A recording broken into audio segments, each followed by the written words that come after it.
দর্শক সরাসরি যুক্ত হয়ে গেলাম বারোখালী বড় সুদূরপাড়া থেকে।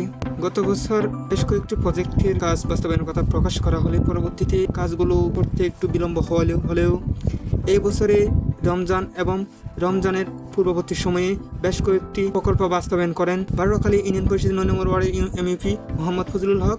এই বেশ কয়েকটি প্রকল্প বাস্তবায়নের জন্য কাজ করে। প্রকল্পের অনুদানগুলো অন্তর্বর্তীকালীন সরকারের মাধ্যমে অনুমোদন দেওয়া হয়। এই প্রকল্পগুলো বাস্তবায়ন এই রমজান এবং রমজানের পূর্ববর্তী সময়ে প্রকল্প বাস্তবায়ন ধারাবাহিকতায় কাজ চলতে আজ বারোখালী বড় সুদূরপাড়ায় যে আমান আলী মসজিদ সংলগ্ন কবরস্থানের পার্শ্ববর্তী যে রাস্তা আছে ওই রাস্তায় কাজ চলমান। তো আপনাদের সাথে এই সরাসরি এই প্রকল্প বাস্তবায়নের মাধ্যমে জানা গেছে স্থানীয় জনগণের যে ভোগান্তি এবং চলাচলের যে দুর্ভোগ, বর্ষাকালে যে সমস্যা হয় ওই সমস্যা থেকে বেরিয়ে আসতে পারবেন বলে আশা করছেন এখানকার জনগণ। বর্ষাকালে যে গাড়ি চলাচলের যে সমস্যার সম্মুখীন হয়, অর্থাৎ রুগী যে আনা নেওয়ার মধ্যে অনেক সমস্যার সম্মুখীন হতে হয়, এই সমস্যা থেকে বের হতে পারবেন।